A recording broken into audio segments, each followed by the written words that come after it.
bavandimwe nkomeje ndagira ngo rwose tuvangure ibintu, murabyumva, tuvangure ibintu bivuga ngo nizera Imana ngo izankiza ibibazo, nizera Imana ngo izampa umugabo cyangwa umugore, nizera Imana ngo izankiza akarande z'ubusinzi, zo kugwa ku ziko, zo kutiga, urabyumva, zo kutagira umuntu ukora ubukwe bose bagatwitira mu rugo. Ibyo biri ukwabyo, ariko hari no kwizera gutanga ubugingo buhoraho.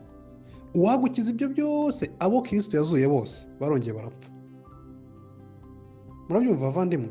Reka mbabwire, niba umuntu atekereza ko guhabwa ibintu birangirira ku irembo ry'irusororo bamushyira mu mva, ari iby'amashuri, ari iby'imyambaro, ari iby'iki, akibwira ko iki ari cyo kimenyetso cy'uko Imana umukunda.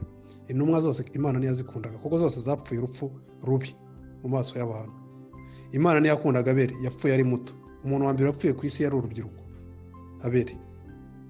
Niba ari ugukenyuka rero, Imana ntabwo yakundaga Abeli, ariko sibyo. Bibiliya ikora lisiti y'intwari zo kwizera. Ni ukuhe kwizera rero? Ndashaka iki kintu mu gitega amatwi, kuko abantu bajya bafata kiriya gice cyo mu Baheburayo igice cya 11 bakibwira ko kuri ari ukwizera ngo kubasha kuzana imodoka, kuzana ubuzima bwiza, kukurinda agahinda wari ufite, kuguha viza, ariko sibyo.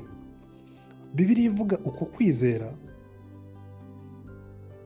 mu gice cya 11, ihera ku gice cya 10 itangira gusobanura. Reka nsome mwumve, mutega amatwi. Ku murongo, ndahera ku murongo wa 32 w'igice cya 10. Noneho ninjiye mu gice cya 11 murebe uko kwizera uko ariko.